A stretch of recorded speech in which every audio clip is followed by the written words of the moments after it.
రాత్రి ఎవ్రీడే రాత్రి 9 గంటలకు నేను రివ్యూ చేసుకుంటున్నాను. అంతవరకు ఎప్పటికప్పుడు రియల్ టైంలో ఇన్ఫర్మేషన్ పంపిస్తున్నాను కంట్రోల్ రూమ్ నుంచి. ఏదైనా అవసరమైతే ఎక్స్ట్రా ప్రొక్యూర్ చేయడానికి కూడా ఏమీ అనకాడం. Money is not the criteria. ఎట్టి పరిస్థితుల్లో ఇబ్బందులు లేకుండా వీళ్ళు చేయడం మా బాధ్యత. అది చేస్తాం. ఇది అవతానే శానిటేషన్ మీద ఉంటాం. అదేమో రీహాబిలిటేషన్ చేయాలి. ఈ 2-3 రోజుల్లో ఇవన్నీ కంప్లీట్ చేస్తాం. ప్రజలకు కూడా కోరుతున్నాం, సంయమనం పాటించండి. ఒక అర్ధ గంట ఆలస్యం అవుతుందని ఆవేశంగా వస్తే అది 4 గంటలు కావచ్చు, 5 గంటలు కావచ్చు, మొత్తం వ్యవస్థ కొలాప్స్ అయితే కయాస్ వచ్చే పరిస్థితి వస్తుంది. ఈ విషయం కూడా మీరు అర్థం చేసుకోమని కోరుతున్నా.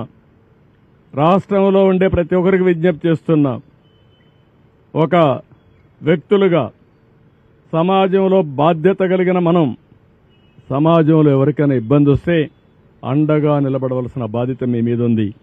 మీరు కూడా ముందుకు రండి, సహకరించండి. ఏ విధంగా సహకరిస్తారో మీకే వదిలిపెడుతున్నా. ఫైనాన్షియల్గా ఇస్తారా, లేకుంటే వచ్చి సేవ చేస్తారా?